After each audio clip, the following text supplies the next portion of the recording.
अच्छा, जिस प्रभु की हम सेवा कर रहे हैं वो प्रभु है कौन, उन प्रभु की सत्ता कैसी है, और उन प्रभु की जो हम सेवा कर रहे हैं क्या उनकी सेवा हमें करनी चाहिए कि नहीं करनी चाहिए, कि उनकी ही सेवा करनी चाहिए। भगवान श्री कृष्ण की। भगवान कैसे हैं? ईश्वर परमः कृष्ण सच्चिदानंद विग्रह अनादिरादिर गोविंद सर्वकारण कारणम। भगवान क्या है? समस्त कारणों के कारण है। ईश्वरः परमः कृष्णः सच्चिदानंद विग्रह अनादिरादिर गोविंद, जो अनादि है, आदि के भी जो आदि है, ऐसे परमात्मा जो समस्त कारणों के कारण है। भगवान की इस विशेषता को ब्रह्म पुराण और पद्म पुराण और ब्रह्म संहिता में इस भाव को प्रकट किया गया है भगवान के। अच्छा, भगवान के 24 अवतार हुए। एते चांस कलाः पुंसः कृष्णस्तु भगवान स्वयं इंद्रारि व्याकुलं लोकं मृणयन्ति युगे युगे। एते चांस कुर्सी नहीं है भगवान में, तो वैसे भगवान श्री कृष्ण ने, ध्यान लीजिए मैं भगवान श्री कृष्ण की बात कर रहा हूँ, आप लोग ध्यान से समझिए कि भगवान के कई अवतार हुए हैं, जिन्होंने जो अवतार हुए हैं भगवान ने अपने अंश अंशांश कलावतार, आवेशावतार और पूर्णावतार, लेकिन भगवान श्री कृष्ण का जो अवतरण हुआ वह परिपूर्णतम अवतार है। दस्ती छोड़ दी है तो हर दस्ती रही हूँ वेद के द्वारा भगवान के उस भाव को बताया जाता है। एको वै नारायण आसीत न ब्रह्मा न ईशानो नापो नाग्निशमो देमे पृथ्वी अंतरिक्ष न नक्षत्राणि न च सूर्यः स एकाकी रमते ध्यायन्तस्थ इति वेद। वेद में कहा गया कि भगवान श्री कृष्ण के अलावा कोई और है ही नहीं। एको हम द्वितीयो नास्ति, और जब एक से अनेक की भावना आई तो एको हम बहुश्यामी, एक से मैं बहुत होना चाहता हूँ, तो भगवान एक से बहुत हो गए। और उस बहुत से में हम लोग भी यहाँ बैठे हैं मनुष्य रूपा के माध्यम से। तो भगवान ही श्रेष्ठ है। महाभारत में आता है आकाशात पतितम तोयम यथा गच्छति सागरम सर्वदेव नमस्कारम केशवम प्रति गच्छति। जिस प्रकार आकाश से गिरा हुआ जल समस्त नदियों के माध्यम से अंततो गत्वा सागर में ही जाकर के मिल जाता है। जान लीजिएगा कि जितनी नदियां हैं ये सब जाकर सागर में विलीन हो जाती हैं। इसी प्रकार हम चाहे किसी भी देवता का पूजन करें, किसी को भी प्रणाम करें, किसी का भी चिंतन करें, किसी का भी स्तवन करें, ये सब का सब कुछ मिला करके अंततो गत्वा केशवम प्रति गच्छति। भगवान श्री कृष्ण के चरणों में ही वह प्रणाम समर्पित हो जाता है हमारा, चाहे हम करें और चाहे न करें। इसका तात्पर्य है कि भगवान श्री कृष्ण ही श्रेष्ठ हैं।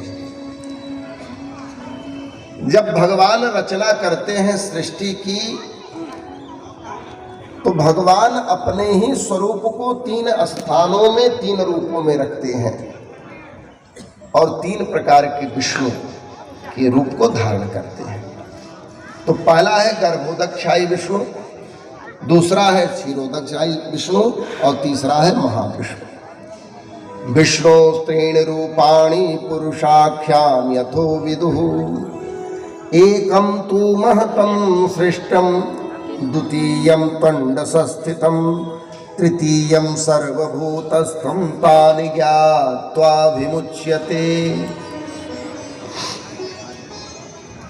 विष्णु त्रीणि रूपाणि कथ्यते मुनिषत्तमा गर्भो क्षीरोदकोसाई महाविष्णु विशेषतः। ब्रह्मा विष्णु शंकर जी का नाम हमने सुना है, तो ऐसा नहीं कि मतलब वो भी श्रेष्ठ है, लेकिन जो सुप्रीम पावर है उसकी बात हम कर रहे हैं। तो गर्भोदक शाही जो विष्णु हैं, कण कण में परमात्मा के रूप में व्याप्त होते हुए अपने दिव्य धाम वैकुंठ में विराजते हैं। शंख चक्र गदा पद्म लेकर के भगवान।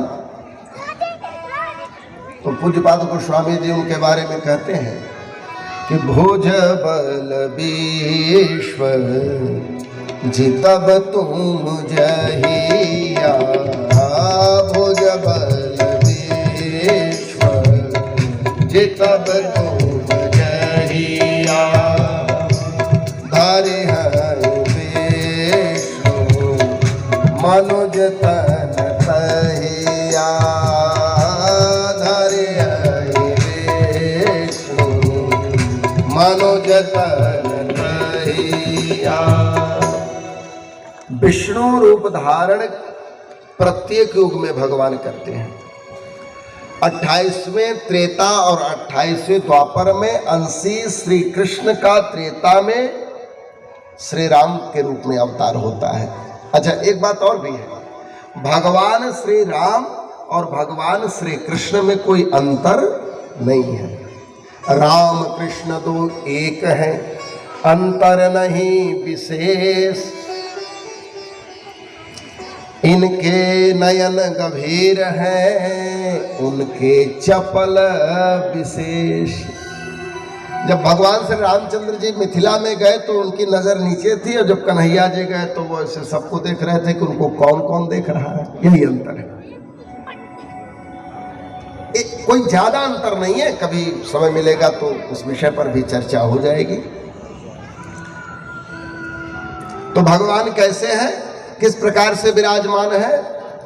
अग जगमय सब रहित विरागी, अग जगमय सब रहित विरागी, प्रेम ते प्रभु प्रगटहि विरागी, प्रेम ते प्रभु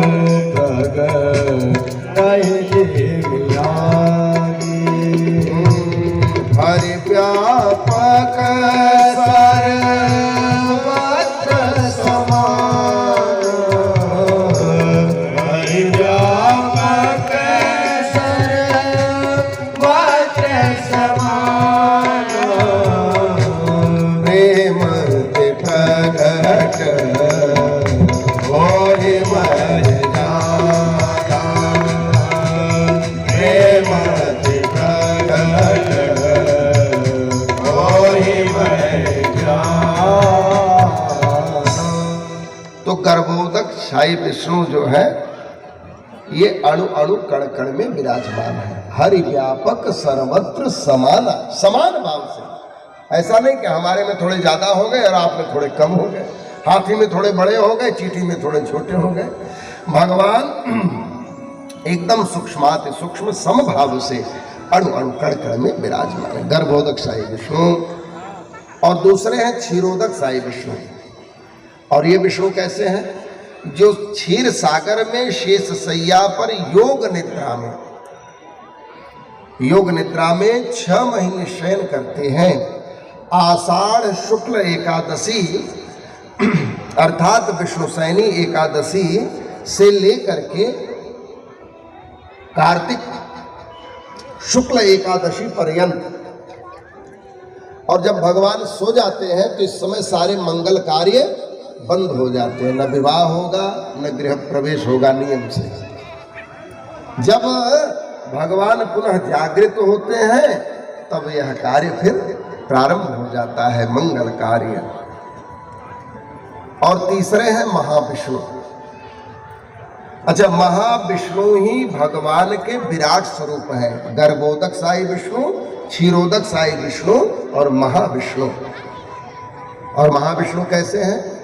उग्रं वीरं महाविष्णुं ज्वलन्तं सर्वतोमुखं नृसिंहं भीषणं भद्रं मृत्युं नमाम्यहम्। ब्रह्म संहिता में उनके स्वरूप का वर्णन है। यस्यैकनिवशसति कालमथावलम्ब्य जीवन्ति लोमविलजा जगदण्डनाथा विष्णुर्महानस महानयायः यस्य कला विशेषो गोविन्दमादिपुरुषम्